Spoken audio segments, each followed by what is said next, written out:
Now, if you were finally waiting for Sanrenmu to Gonzo or Reeve, boy, have I got the knife for you. You're like, didn't they Gonzo the 21 with the 710? Okay, wait, so if the 710 was put out in 2010, maybe Gonzo this whole time has been Sanrenmuing. Huh.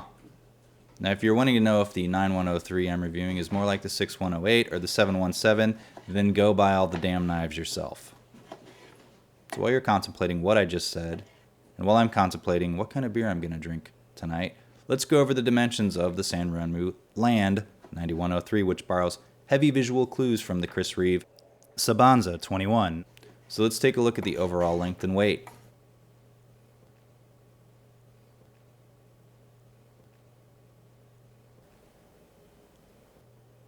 The blade length, and the cutting edge.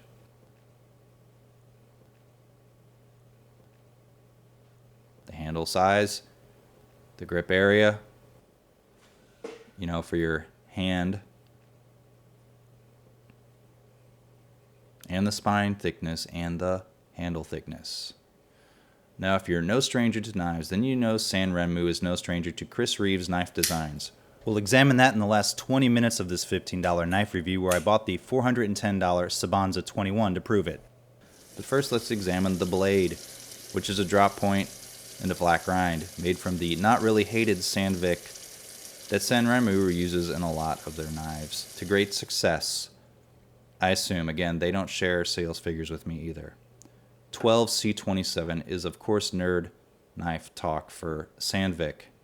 The other Sanrenmus I have that use Sandvik are all easy to sharpen and have never had any real serious edge rolling or chipping problems. They hold an edge a decent amount of time, and they're also not called AUS 8 or 8 CR13 MOV, so people generally feel better about them.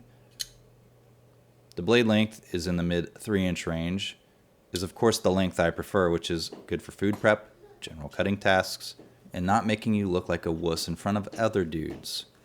As some guy is saying, length he prefers. And then there's some fine jimping that provides traction up top where the handle and the blade meet.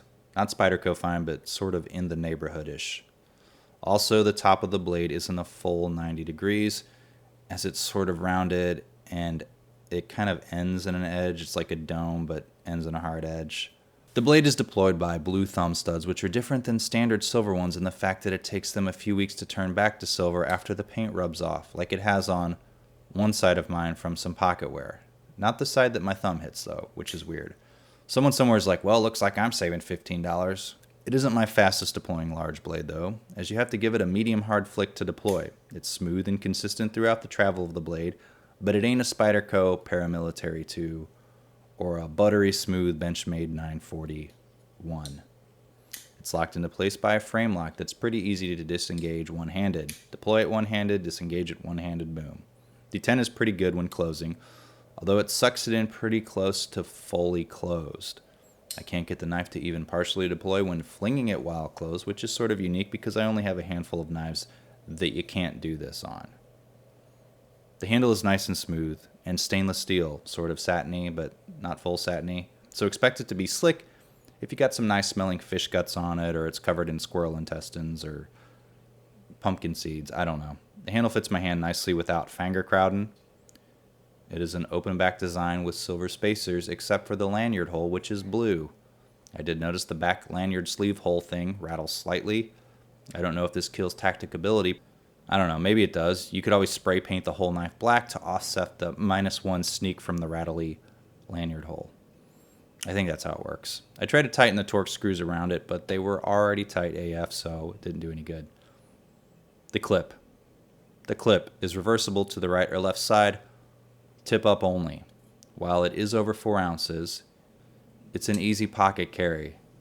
Not heavy if you carry zero tolerance knives, or Gonzos. The clip is tight, but I found no problems getting it into the pocket.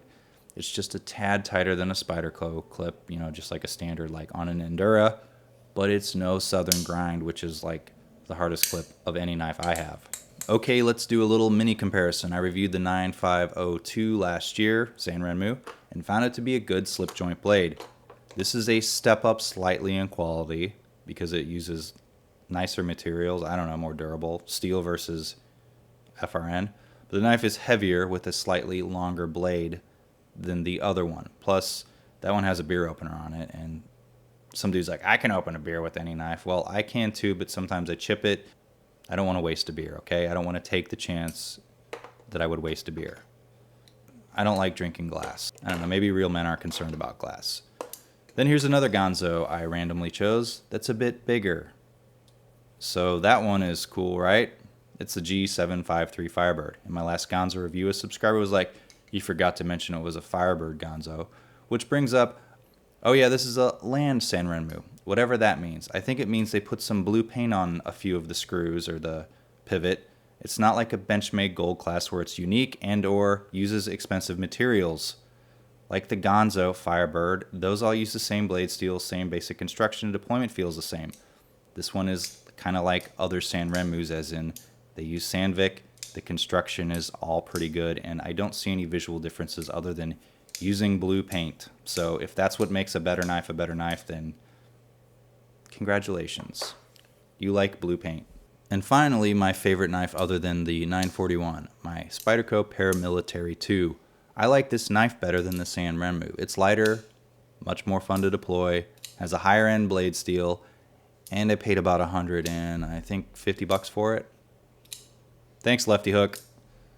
That said, the 9103 is a great value for $15 to $20 or whatever this knife is at the time you purchase it. It's solid and well made. Most of my experience with Sanrenmus are with smaller blades or with larger slip joints, so it's cool that this one has a lock and a big blade? Question mark. If you're interested in this knife, you can buy it from my links from GearBest, who provided this for review. Subscribe to my channel, like the video, comment, because it makes you really cool if you do. Thanks for watching.